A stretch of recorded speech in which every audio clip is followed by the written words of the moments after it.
Bismillahirrahmanirrahim. Assalamualaikum warahmatullahi wabarakatuh. Alhamdulillahi rabbil alamin. Alhamdulillahilladzi anzala sakinah fi qulubil mu'minin liyazdadu imanan ma'a imanihim. Allahumma salli ala sayyidina Muhammad wa ala alihi wa ashabihi ajma'in. Ya Allah, wahai yang maha menatap, berkahi majlis ini. Jadikan majlis ini majlis yang Engkau ridhoi ya Rabb. Bukakan hati kami agar bisa mengenal-Mu, beriman padamu dan yakin padamu. Allahumma inna nas'aluka imanan kamilan wa yaqinan sadiqan wa qalban khashi'an. Ya Allah, kami mohon padamu iman yang sempurna, keyakinan yang benar, hati yang khusyuk, lisan yang selalu basah menyebut namamu. Allahumma inna na'udzubika min an nusyrika bika syai'an na'lamu wa nastaghfiruka lima la na'lamu. Ya Allah, kami berlindung kepadamu dari kemusyrikan, dari menyekutukan Engkau dengan apa-apa yang kami tahu, dan kami mohon ampun padamu dari apa-apa yang kami tidak tahu. Allahumma a'inna ala dzikrik wa syukrik wa husni ibadatik. Ya Rabb, tolonglah kami agar senantiasa menjadi orang yang ingat kepadamu setiap saat, bersyukur padamu setiap waktu, dan mengabdikan seluruh hidup ini hanya untukmu dengan sebaik-baiknya. Taqabbal minna ya arhamar rahimin, innaka antas sami'ul alim, wa tub alaina innaka antat tawwabur. Amin ya rabbal alamin. Taqabbalallahu minna wa minkum. Semoga Allah menerima semua amal-amal dan mengampuni semua dosa kita. Ini kajian pertama sesudah Idul Fitri. Hadirin, sukses adalah masuk ke dalam surga. Tidak ada artinya orang mengatakan sukses dalam hal apapun kalau toh jadi ahli neraka. Ini ada 4 ciri orang yang sukses. Sudah pernah dibahas, hadis ini sahih. Hadis ini Imam At-Tirmidzi dan Ibnu Hibban disahihkan oleh Al-Albani. An Abdullah Ibnu Mas'ud radhiyallahu anhu qala Rasulullah sallallahu alaihi wasallam, ala ukhbirukum biman tahrumu alaihin nar. Maukah engkau kuberitahu orang yang diharamkan tersentuh api neraka? Masya Allah. Qalu bala ya Rasulullah, tentu saja wahai Rasul. Qala kullu hayyinin layyinin qaribin sahlin. Hayyin, layyin, qarib, sahl. 4 ciri orang yang tidak tersentuh api neraka. 4 ciri orang yang sukses. Hayyin. Seperti apa hayyin? Oh, bagi akhwat yang belum punya suami, 4 ciri. Ini kalau ada ikhwan yang punya ciri ini, terima kalau melamar ya, Tapi kalau tidak melamar ya sabar.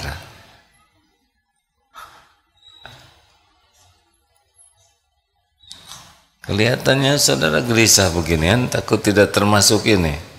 Hayyin. Seperti apa orang yang hayyin?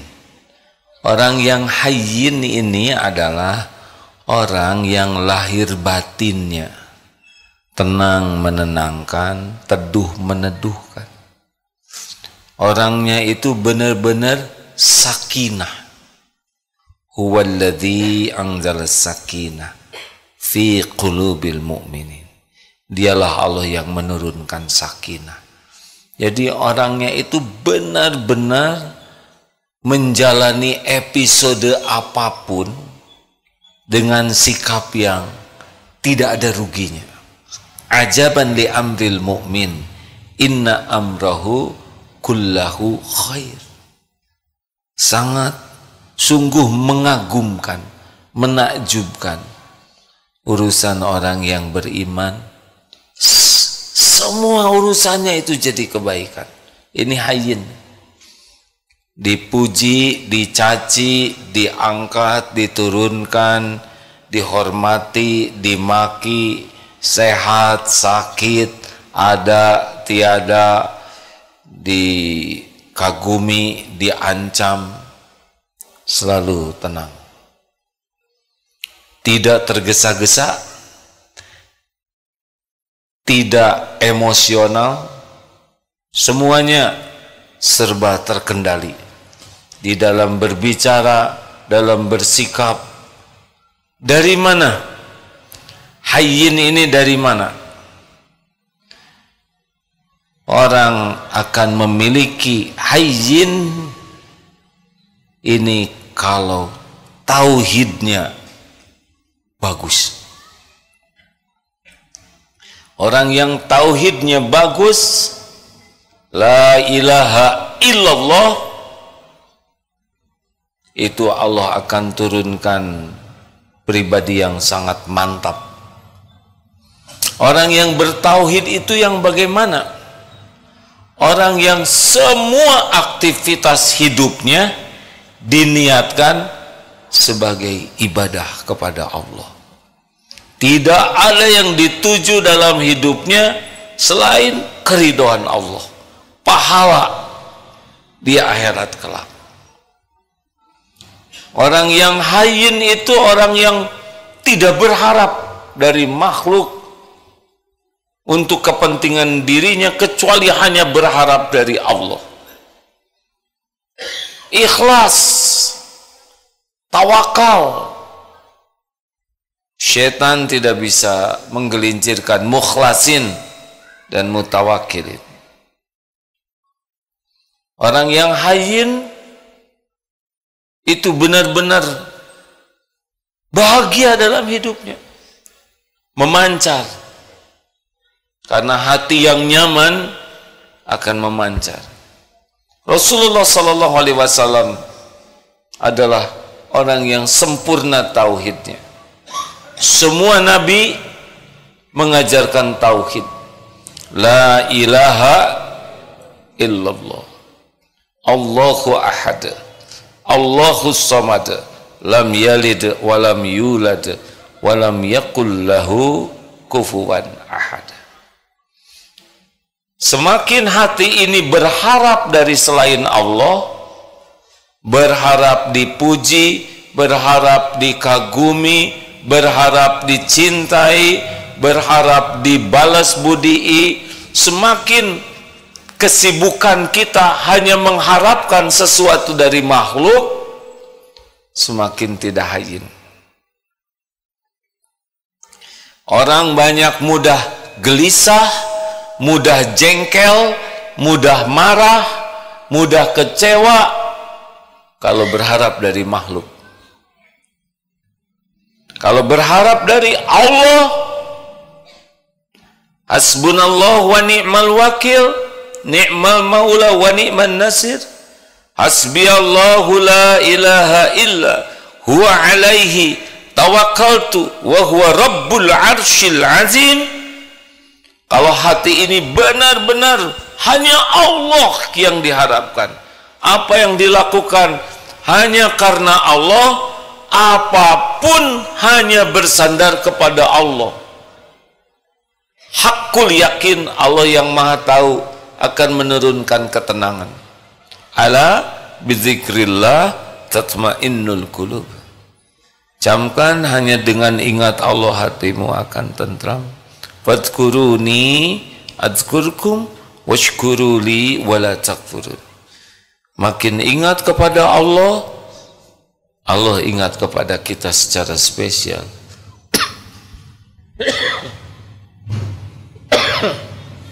Alhamdulillah. Periksa hati. Setiap kali gelisah, periksa. Pasti sedang berharap, bersandar, bergantung kepada selain Allah. Periksa. Jadi orang yang diharamkan tersentuh tersentuh api neraka adalah orang yang tauhidnya benar, ajeg, bersih, mantap. Lawannya tauhid, syirik.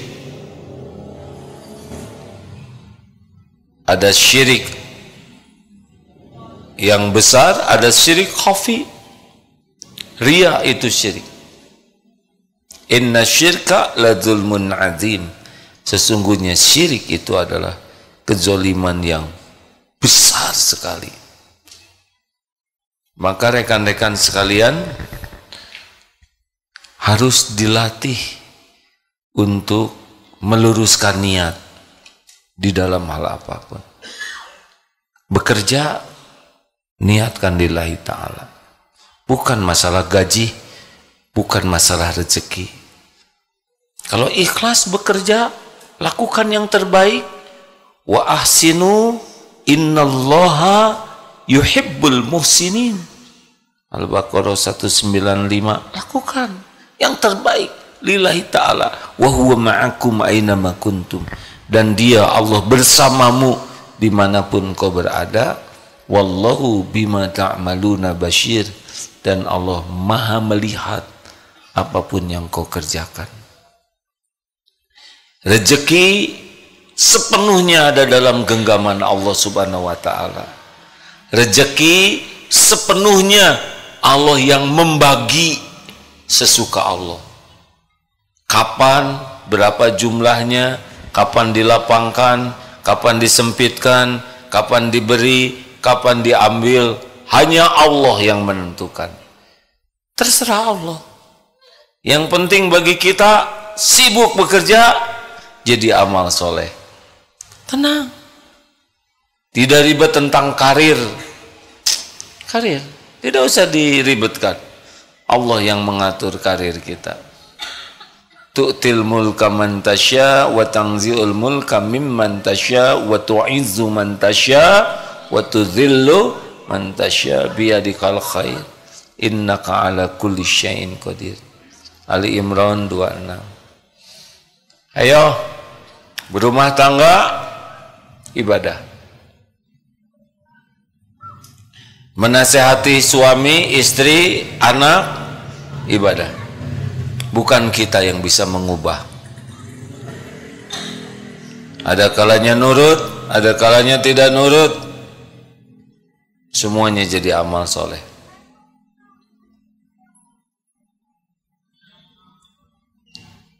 Ayo rekan-rekan sekalian, luruskan niat. Kuliah, mau cari gelar. Kuliah adalah ibadah. Belum tentu di wisuda. Mungkin mati kita sebelum di wisuda, meninggal. Berapa banyak yang meninggal sebelum di wisuda? Bagi kita, kuliah adalah ibadah. Niatnya cari keridhaan Allah, caranya benar. Sama, bekerja, berumah tangga, apapun yang kita lakukan. Kalau niatnya karena Allah, mencari keridhaan Allah, dan di jalan Allah, tenang. Tapi kalau ingin dipuji, ingin diakui, ingin dikagumi, ingin hormati, ingin dicintai, ingin dibalas budii, itu dunia sakit hati.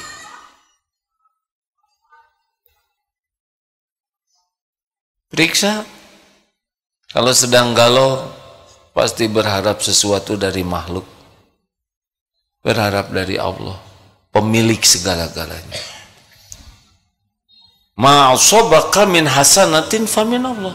Tidak ada kebaikan yang bisa datang kepada kita kecuali dari Allah. Bergabung jin dan manusia semua nih akan memberikan kepada kita satu butir kurma. Allah tidak kehendaki, tidak ada, tidak terjadi. Allah pemilik semua karunia. Mau jadi ahli surga?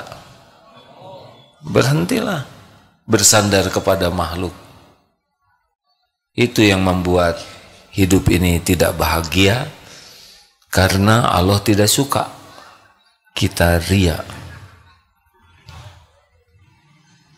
Hayyin itu orang yang bertauhidnya, orang yang ikhlas. Latih terus hadirin, tidak punya pilihan. Bahagia itu hanya ada pada keikhlasan. Makin ikhlas, makin bahagia. Ada tauhid rububiyah, yakin Allah yang menciptakan, Allah yang menghidupkan, tidak ada selain Allah.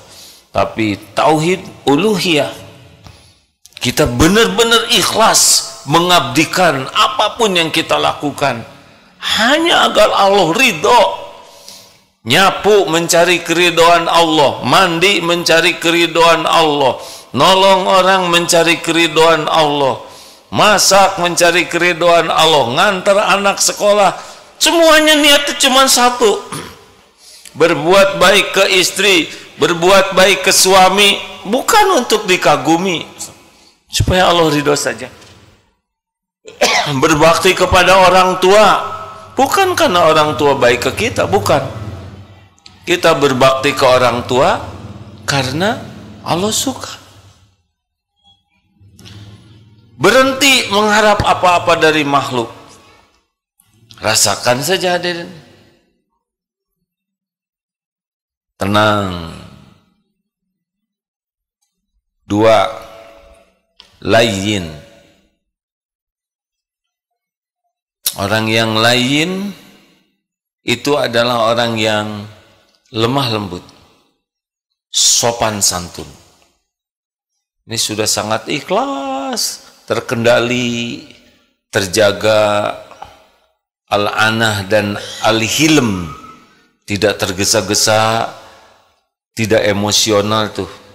Nah, kalau layyin itu datangnya dari mana? Kalau tadi dari tauhid, kalau layyin datangnya dari sifat rahmat. Rasulullah SAW, wa ma arsalnaka illa rahmatan lil alamin. Nah, jiwa yang penuh kasih sayang inilah yang akan melahirkan sikap lemah lembut, sopan santun. Lihat saja, ibu sayang ke anak, dibelai, dipeluk. Sayang ke binatang, dibelai, dipeluk. Benar? Kelembutan sikap itu lahirnya dari kasih sayang.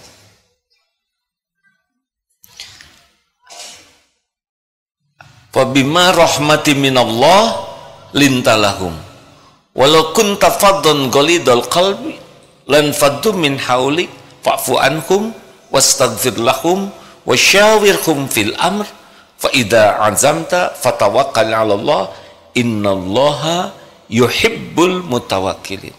Hanya dengan rahmat Allah, wahai Muhammad, engkau bersikap lemah lembut.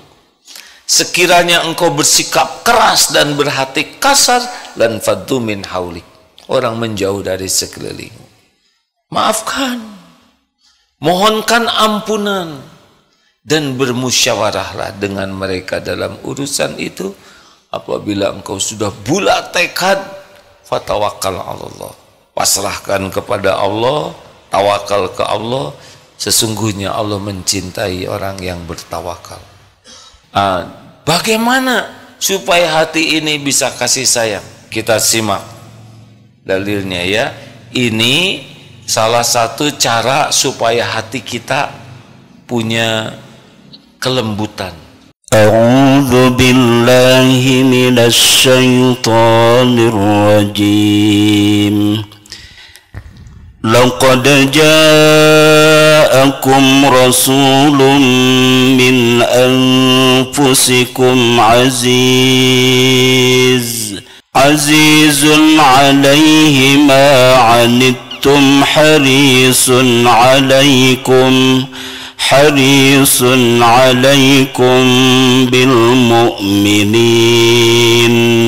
bilmu'minina raufur rahim. Sungguh benar-benar telah datang kepadamu seorang Rasul dari kaummu sendiri. Berat terasa olehnya penderitaan yang kamu alami, sangat menginginkan keimanan dan keselamatan bagimu, dan bersikap penyantun dan penyayang terhadap orang-orang mukmin. Laqad ja'akum rasulun min anfusikum azizun 'alaihi ma 'anittum harisun 'alaikum bil mu'minina raufur rahim. Nah, di sini Rasulullah itu sangat empati meraba derita orang. Ini langkah yang pertama. Kalau ingin punya sifat lain, Rasulullah Sallallahu Alaihi Wasallam itu empati meraba derita orang-orang. Tidak hanya pada waktu hidup, tapi membayangkan bagaimana nanti dikubur tersiksa, bagaimana di yaumul hisab, bagaimana di akhirat nanti. Dari empati inilah awal. Kemudian Rasulullah sangat menginginkan kebaikan. Ingin orang yang belum Islam dapat hidayah, ingin yang sengsara bisa selamat, ingin yang dililit hutang bisa terbayar. Pokoknya ingin kebaikan. Yang tergelincir bisa tobat. Pertama diraba penderitaan dengan empati, yang kedua menginginkan kebaikan, dan yang ketiga action. Lihat kucing kedinginan, aduh pasti kucing ini menderita sekali. Ingin kucing ini tidak kedinginan, lalu diambil, diselimuti, diberi susu. Inilah rangkaian kenapa orang bisa menjadi lemah lembut hatinya.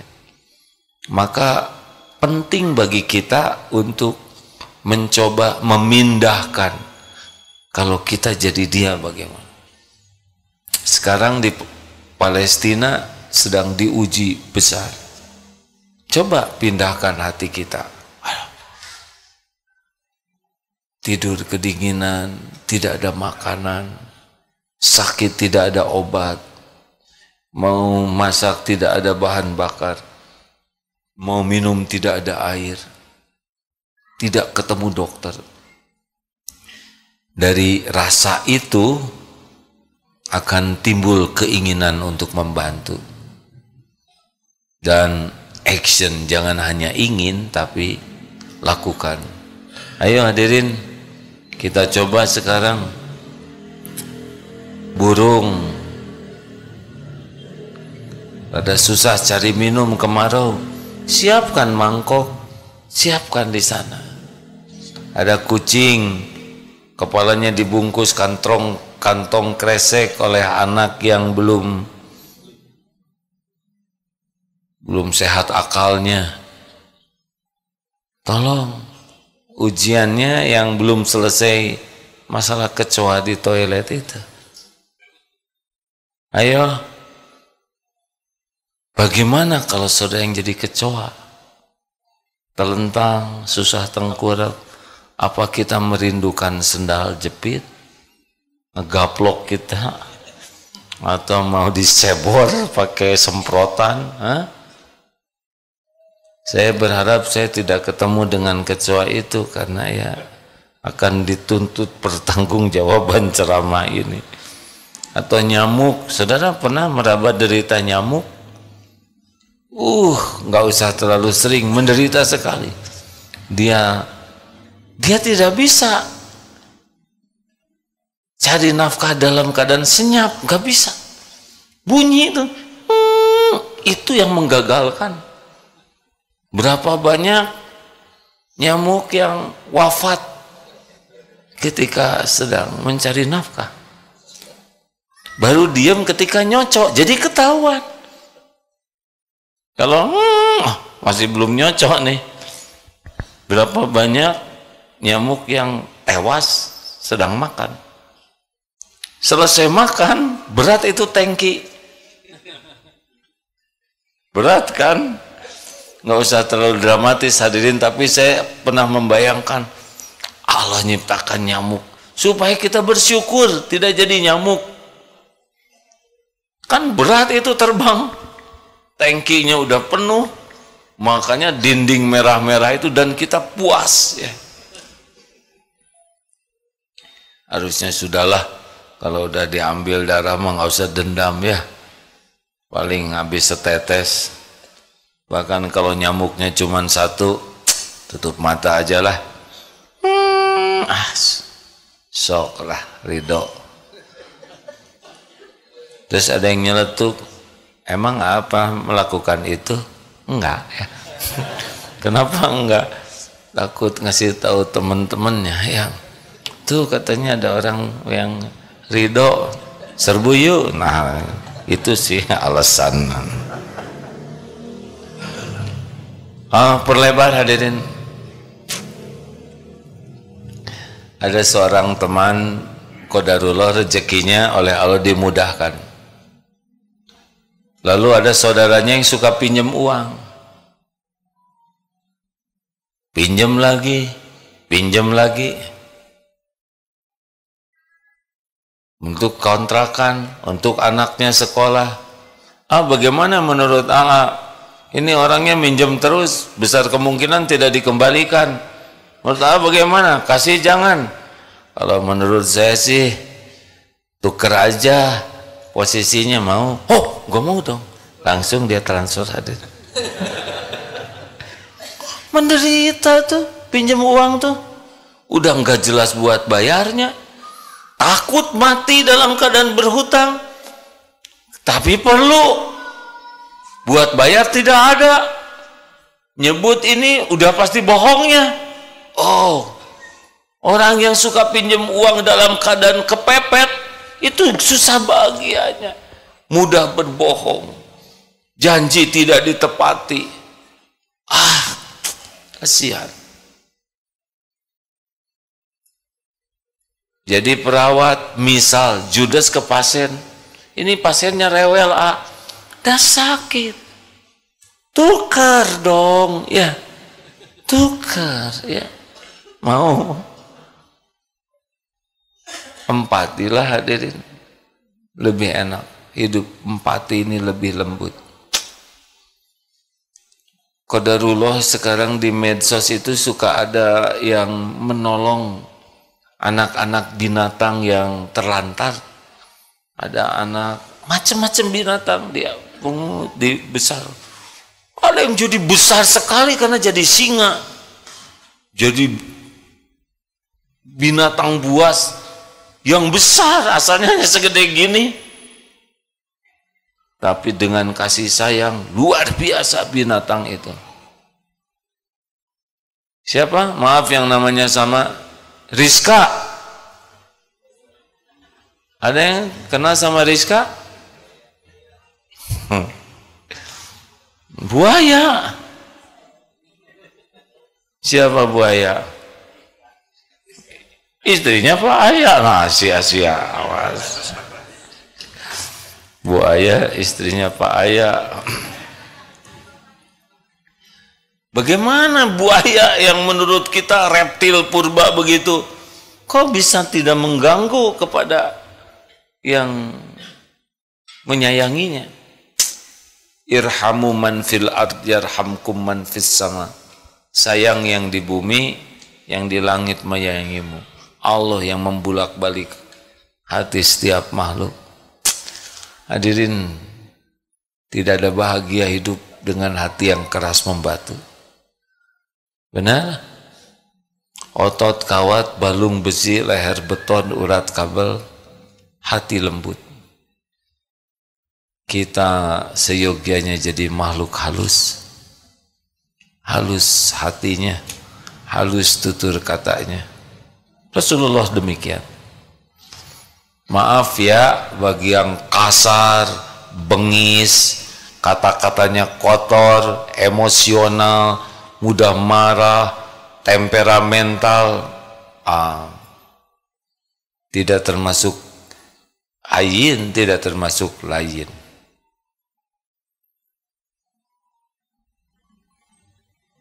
Silakan baca berita-berita tentang orang-orang yang diperbudak amarah, kekasaran. Lihat hasilnya seperti apa. Tidak ada kemuliaan, tidak ada kebahagiaan. Rasulullah SAW manusia perkasa, pemberani, dan sangat lembut hatinya. 3. Qoribin. Qorib artinya dekat. Orang qoribin itu kalau kita jumpa, kita senang. Kalau tidak ketemu, kita kangen. Jumpanya membahagiakan, tidak jumpanya menjadi bahan kerinduan. Kenapa? Karena sifat qoribin itu sangat menyenangkan. Dari mana qorib ini? Kenapa orang bisa akrab, bisa hangat, menyenangkan? Rasulullah demikian sallallahu alaihi wasallam. Bertemu dengan yang ngebodor, Rasulullah ikut apa? Bukan ikut ngebodor, ikut fokus. Rekan-rekan sekalian, ini pengajian pertama. Masa sahabat kebodor Rasulullah ikut? Bukan. Rasulullah ikut tersenyum. Jadi tidak baut, jangan sampai orang terpingkal-pingkal. Tidak. Empati. Kan kasihan sudah ngebodor nggak ada yang ngerespon, ya kan? Nggak kayak kita lagi ceramah ngebodor cuma kita sendiri yang ketawa. Ada cerita yang mengagumkan, Rasulullah ikut takjub. Jadi yang cerita tuh bahagia. Ada cerita yang menyedihkan, Rasulullah ikut prihatin, hadir. Pernah ada seorang budak hitam, tiba-tiba ditutup matanya dari belakang. Hei, siapa nih? Pas dilihat, Rasulullah SAW. Ya tentu saja saya tidak menganjurkan, ya setiap orang dibekap dari belakang. Sunnah nih, tunggu. Diundang orang kaya, datang. Diundang fakir, diajak makan di rumah, datang. Naik unta bagus, ayo. Naik kuda hebat, ayo. Naik keledai tanpa pelana, Masya Allah. Pada waktu penaklukan Mekah, 10.000 pasukan terbesar pada waktu itu. Di mana Rasulullah SAW? Apakah di depan dengan pengawal? Tidak, ternyata di tengah-tengah naik keledai dan dengan pelana apa adanya. Tidak naik kuda gagah dengan perangkat yang menunjukkan panglima terhebat. Tidak. Tawadu saja. Beres-beres di rumah, nyapu, sendalnya rusak, dijahit sendiri. Kalau pergi ke pasar, bawa sendiri belanjaannya, tidak mau dikawal-kawal yang menunjukkan seperti orang yang harus diperlakukan spesial. Kalau ada tamu, beliau duduk, buka jubahnya untuk alas duduk. Kalau mau salaman, beliau mengasongkan tangan duluan. Tidak dilepas tangannya sebelum orang melepaskan. Kalau ada tamu, beliau tidak berpaling sebelum tamunya pergi. Setiap orang senang.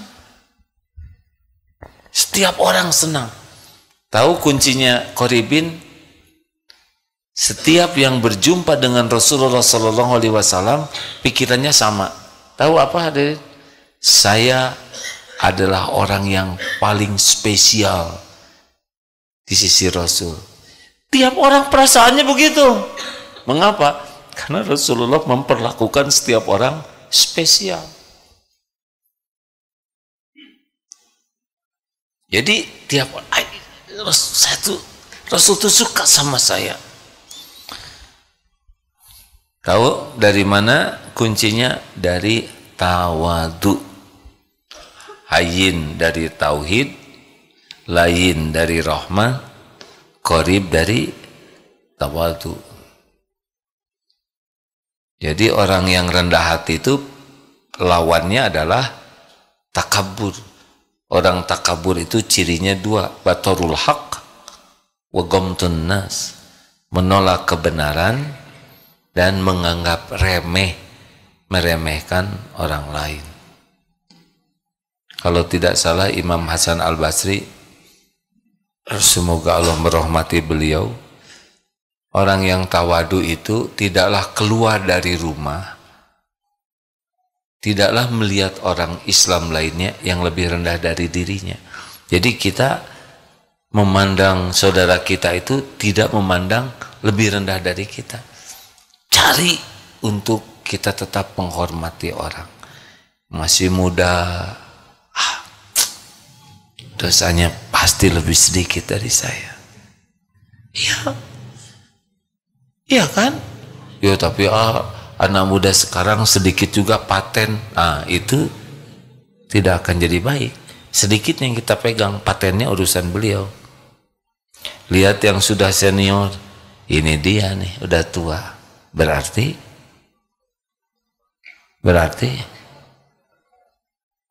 dosanya lebih banyak. Berarti amalnya lebih banyak. Sholatnya sudah lebih banyak. Melalui Ramadannya lebih banyak dari kita. Zikirnya lebih banyak. Sedekahnya lebih banyak. Langkah ke masjidnya lebih banyak. Gak akan kekejar oleh kita kan?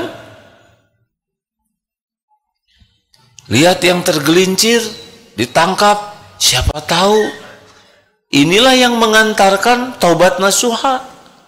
Berapa banyak yang berlumur dosa ditangkap dan dipenjara malah jadi baik. Bahkan ada ibu-ibu hafal Quran sesudah dipenjara. Kenapa ibu-ibu ini belum hafal Quran? Karena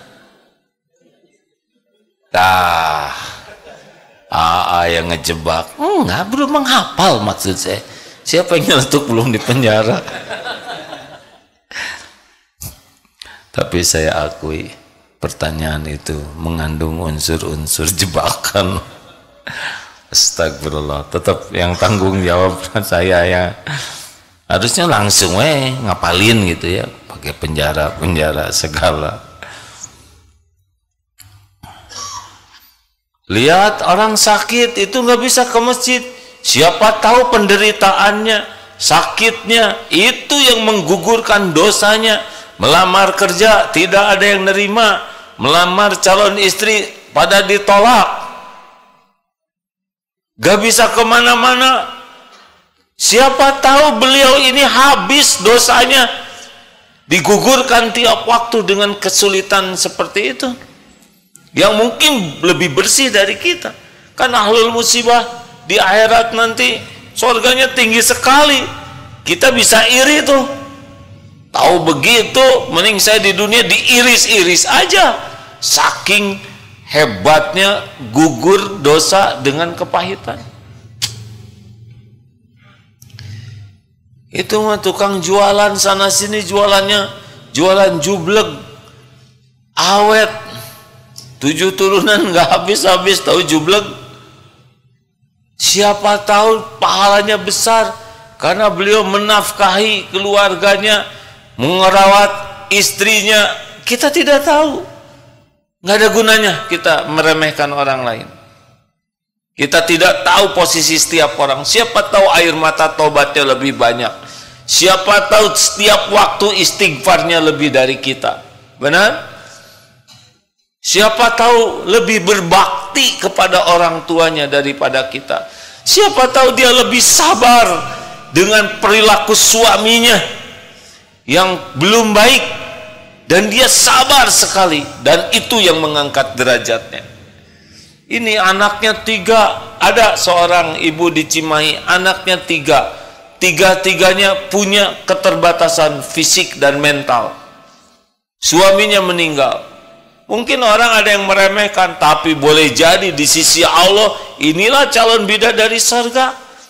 Dititipi anak yang tiga-tiganya secara duniawi hanya jadi beban, tidak membesar, mau jadi apa? Karena kemampuan berpikir, bersikapnya tidak seperti anak-anak pada umumnya. Tapi Allah pasti punya perhitungan sendiri. Mungkin dihina oleh tetangganya, diremehkan, ditertawakan, rontok itu dosanya. Stop meremehkan siapapun. Kepala daerah itu mengaco, tapi siapa tahu di balik kekurangannya ada keputusan-keputusan, tanda tangan yang mengharuskan semua karyawan sholat tepat waktu, berjamaah di masjid, malamnya tahajud, baca Qur'annya diperiksa, yang orang jadi kembali ke Allah. Mungkin di sini dosa, di situ ada tergelincir karena tidak ada yang sempurna. Tapi boleh jadi kebaikan yang dilakukan, keputusannya itu masif, bisa menurun terus ke anak-anak, cucu, menjadi lebih baik. Pernah dulu ada seorang komandan PM, pas dilihat para yang gagah-gagah itu, motoris itu lagi pada belajar baca Quran. Saya tanya, komandan itu diapakan? Mumpung saya jadi komandan A, mereka belum pada bisa ngaji, saya perintahkan belajar ngaji. Mereka kan suatu saat pasti kembali ke penciptanya.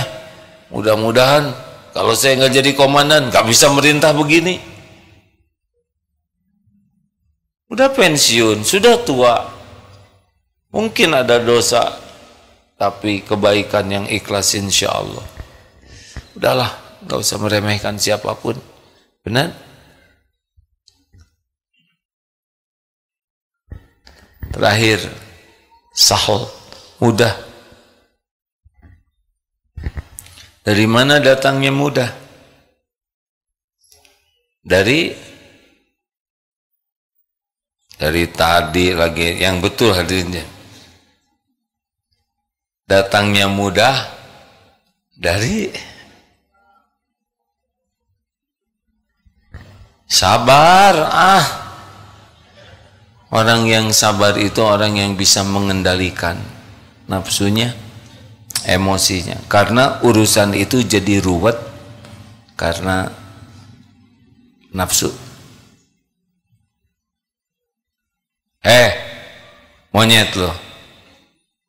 Ada yang nyebut monyet ke kita. Sederhana sekali ya kan? Monyet loh. Kita monyet bukan? Berarti jawabannya apa? Bukan. Monyet loh. Bukan. Selesai ya kan? Kenapa pakai emosi? Saya nggak terima disebut monyet. Ya udah tinggal sebut aja bukan. Sederhana bukan? Teori. Pernah dulu juga ada yang nyebut monyet, aduh. Yang kebayang tuh dongkrak. Astagfirullah. Tapi zaman dulu. Yang membuat kita jadi nyebut nying itu apa? Itu karena nafsu. Padahal kalau nggak pakai emosi mah tenang ya. Kita dihina, kita marah bukan karena penghinaan, Kalau kita dengar penghinaan orang ke kita itu, simak baik-baik. Itu cetek, tidak ada apa-apanya dibanding dengan kehinaan kita yang sesungguhnya, yang Allah tutup-tutupi. Benar? So, silakan kalau saudara pernah dihina orang, dengar, lalu bandingkan dengan kebusukan kita yang tidak diketahui dia, tapi Allah pasti tahu, dan dia tidak nyebut-nyebut karena dia tidak tahu. Gak ada apa-apanya, gak ada apa-apanya sama sekali. Hei, bodoh lu, menghina bukan? Fakta. Kita tersinggung karena merasa pintar. Jangan banyak omong, tahu? Itu kan bukan penghinaan, itu kenyataan. Kenapa tersinggung? Hanya disebut banyak omong. Dia tidak tahu kita banyak hutang, banyak cicilan, banyak aib, banyak dosa, banyak ketombe, banyak bekas bisul. Banyak sekali yang tidak diketahui orang. Makanya kalau ada orang menghina, kita harusnya bersyukur, karena penghinaannya sangat cetek. Yang membuat ribet itu adalah yaitu nafsu. Makanya orang yang bisa tidak tersentuh api neraka, orang yang paling hilm dan al-ana, paling bisa mengendalikan diri. Alladzi yamliku nafsahu indal qadab, la tagdob walakal jannah. Rekan-rekan sekalian, jangan merasa keren ya. Ada masalah, udah gua selesaikan aja. Mau kemana gua? Tenang, gua tenang ya.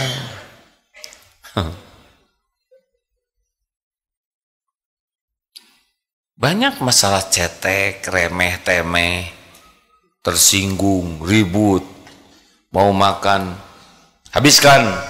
Ini juga udah habis. Nurut sama orang tua, mau ngapain? Kenapa harus marah-marah begitu? Ya, saya suamimu, kata istri. Ya iya mas, masa lupa? Ini ibumu nak, ini ibumu. Ngomong ke anak, anak kan mikir, kenapa ibu ya?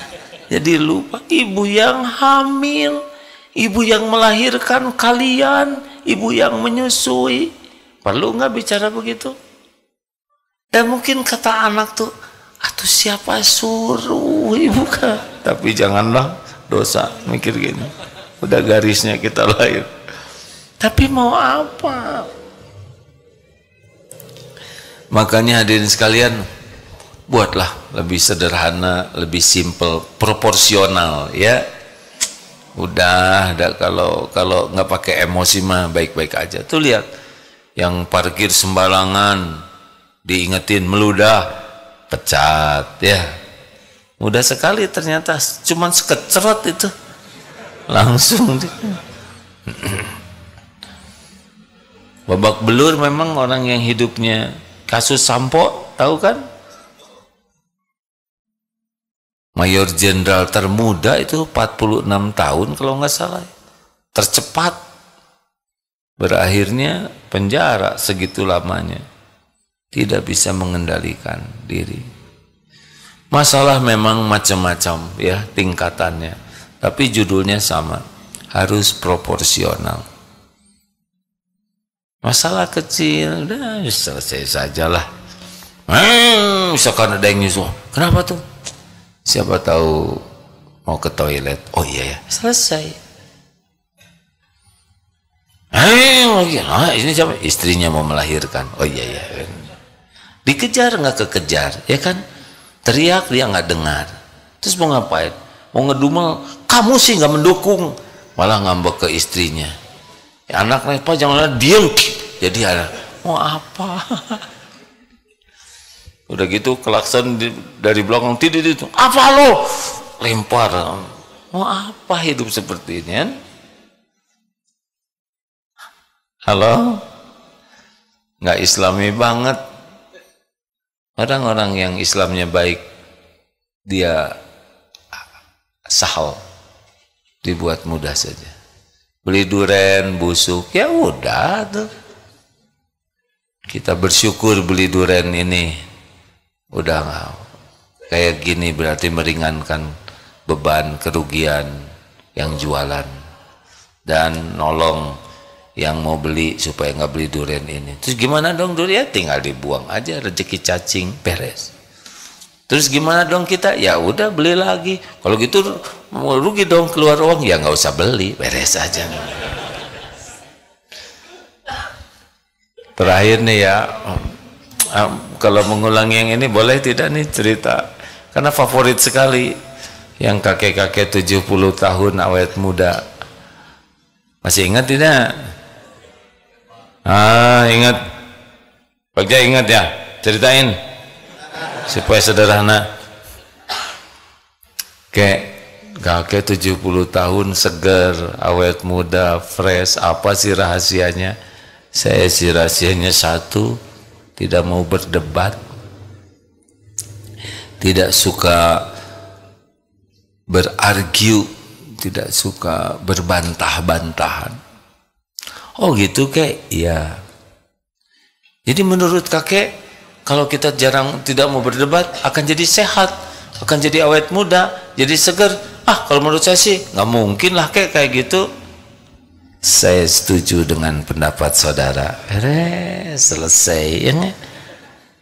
Mau ngapain juga nggak debat? Dia nggak setuju ya nggak apa-apa. Sekarang misalkan lagi duduk begini, menurut saya sih 5 kali 5 tuh bukan 25 tapi 50. Kalau saudara yakin begitu, ya saya setuju dengan pendapat itu, terserah. Mau ngapain ribuh, ya kan? Kita kan semuanya diperdebatkan, semuanya. Sepak bola yang udah berakhir tahun lalu dibahas sekarang. Itu harusnya dia pemain tuh juga diajak main tuh. Dia nendangnya ke tengah tuh. Apaan ini? Yang mainnya aja udah meninggal ya kan? Ya kan? Berapa banyak perkara cetek. Ingat kakek yang 80 tahun itu? Kakek seger terus. Apa rahasianya kek? Saya sih tidak mau marah kecuali untuk urusan yang penting. Baru saya mau marah. Apa resep yang kedua? Ternyata urusan duniawi ini tidak ada yang penting. Beres. Anteng aja sih kakek. Kek, spion copot, ada yang maling, biarin, beli lagi. Beres. Kek, listrik jadi mahal nih, bayarannya 2,5 juta, cabut. Oh, dicabut gelap dong kek, bayar. Beres. Dan gimana tuh kan? Kek, bensin naik jadi boros, dorong capek dong, bayar. Kek, ini cucunya bayaran sekolah jadi naik, keluarin jadi belum bayar. Terus kalau harus bayar masa kita jadi ribet, betul tidak? Gimana kalau saya bayar sekarang, besok lusa bagaimana? Besok itu ada lagi rezekinya. Emang kalau habis hari ini Allah nggak ngasih besok? Hei, dulu yang ngasih rezeki siapa? Jawab. Sekarang yang ngasih rezeki siapa? Besok lusa yang ngasih rezeki siapa? Udah sama kok yang ngasihnya. Habis ke Allahnya nggak serius sih. Kita kan nggak jelas, nggak tahu rezeki kita, betul tidak? Begitulah. Terima kasih. Amalkan hayyin, layin, qarib, sahal. Tauhidnya diperbaiki, belajar yang bagus, ilmu tentang ma'rifatullah dan bermujahadah supaya nambah yakin. Yang kedua, kasih sayang kita, belajar empati lebih banyak, menginginkan kebaikan dan berbuat. Yang ketiga, jangan merasa lebih dari orang lain, selalu rindu nasihat, kritik, masukan apapun yang membuat kita bisa jadi lebih baik, itu akan jadi humble, tawadu. Dan yang keempat, bermujahadalah mengendalikan nafsu kita. Berbagai nafsu, amarah, syahwat, nafsu perut, nafsu ketamakan kepada dunia. Karena rontoknya kita itu adalah dua penyebabnya, lemah ilmu agamanya dan lemah terhadap nafsu kita. Di sanalah rontoknya. Terima kasih sahabatku sekalian. Alhamdulillah.